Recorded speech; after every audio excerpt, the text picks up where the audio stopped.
Welcome all to another RGN C64 Quickload, your concise guide to latest news and releases for the Commodore 64 delivered in bite-sized portions. Let's see what we have for you in this episode. Deathflood 2 from Wendigo Productions throws you back into the treacherous tunnels of Oak Island. A mix of platforming, puzzles and survival as you battle rising tides, hidden traps and a few nasty creatures along the way. The game kicks off with some tutorial levels and a short story scene featuring your boss getting himself in a bit of trouble. This was a pleasant surprise, but sadly this style of narrative isn't carried through the rest of the game until the end sequence. I would have loved to see a lot more of this throughout the game. Gameplay wise, it feels part Deathflood 1 and part Goonies. The puzzle solving is where the game really shines. Working out how to control the flood levels and unlock new paths is genuinely satisfying. But the jump mechanic is fixed and feels a bit floaty, making the platforming the least enjoyable part of the game. The graphics are uniquely styled, the music fits the mood nicely as it transitions from one tune to another to depict what's happening on screen.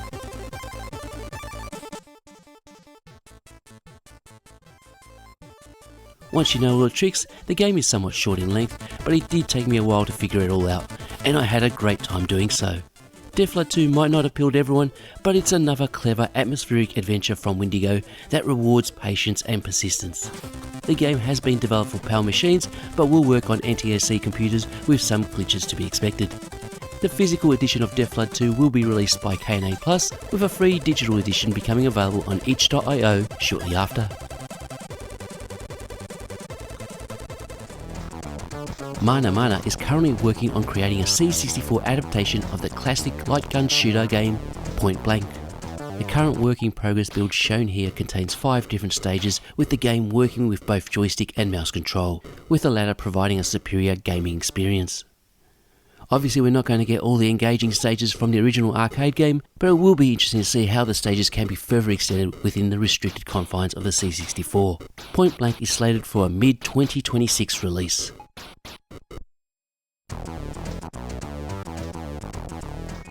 Remember the bubble-blowing dragons Bub and Bob? Well, they're back, and apparently they're better than ever in Bubble Bubble Remastered. This project is a true labour of love from the C64 community. Not a new game, but a graphical remaster of the 1987 classic. Every sprite, background and animation has been redrawn by hand, bringing the look much closer to the original arcade version while keeping that unmistakable C64 charm. The remaster also fixes old gameplay quirks. You'll notice smoother transitions, a new intro sequence, and a remixed SID soundtrack that perfectly blends nostalgia with modern clarity. Of course, some might see this as a pointless exercise, spending countless hours upgrading a decade-old game. But for others, it's a heartfelt celebration of passion, artistry, and enduring magic of 8-bit creation. So grab your joystick, blow some bubbles, and rediscover Bubble Bubble Remastered. Proof that dedication never goes out of style.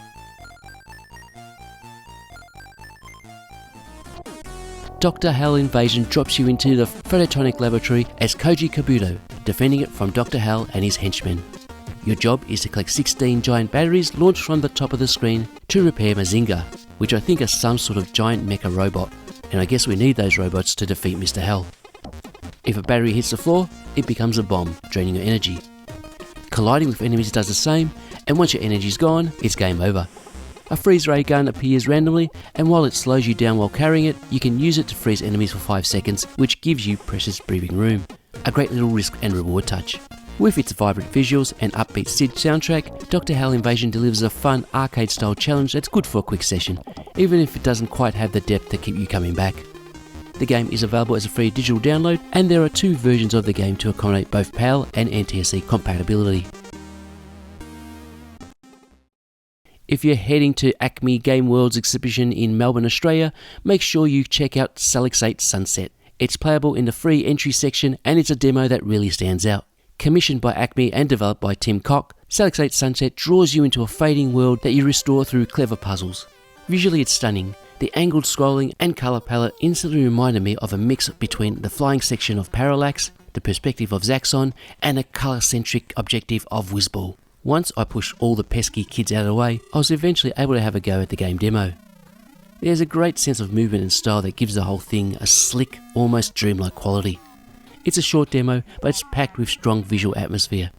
If the full release builds on this foundation, Salix 8 Sunset could be one of the more unique C64 experiences we hopefully see next year.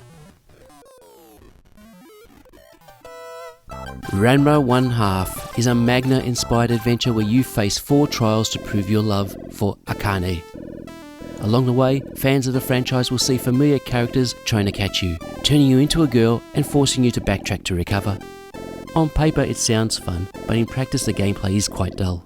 The exploration sections feature enemies with limited intelligence who simply move in preset paths, while 2 of the mini-games rely more on pure luck than any real player skill.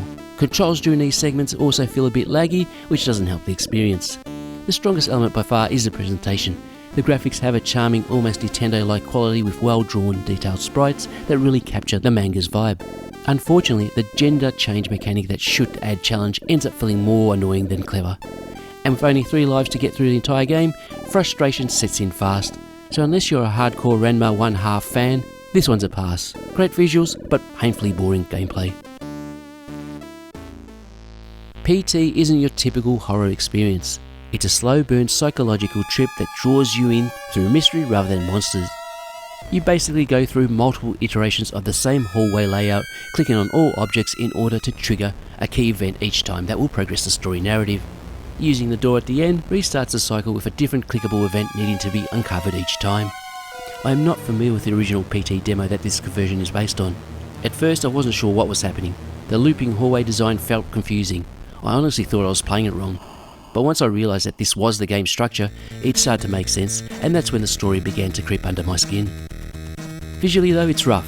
The general graphics are plain, and the cutscenes are a bit crude, lacking the kind of detail that could have really sold the atmosphere. Still, the narrative is a real hook, unsettling, confronting, and oddly captivating. Unfortunately, the game itself is a bit dull and leans too heavily on trial and error. PT is a fascinating experiment on the C64, but more as a curiosity than a truly engaging game. A demo of Niklav the Vampire is now available for you to try out. That game instantly caught my eye. This is a Commodore 64 demo that oozes personality. The cartoon-style graphics are absolutely top-notch. Everything from character animation to the little background details look crisp and full of life. It really stands out as one of those rare demos that feels polished from the very first screen. Gameplay-wise though, it's on the simple side. There's not much depth yet. The platforming is straightforward, and the level itself feels more like a showcase of style than substance. But that's fine for a demo like this. If the final game can bring in more complex level designs and tighter gameplay to match these gorgeous visuals, we could be looking at something pretty special. For now, Niklav the Vampire is a charming teaser that definitely leaves the player wanting more. And that is a wrap on this episode of C64 Quickload. Thanks to all viewers for your support. I hope you've been enjoying the content. Until next time, bye for now.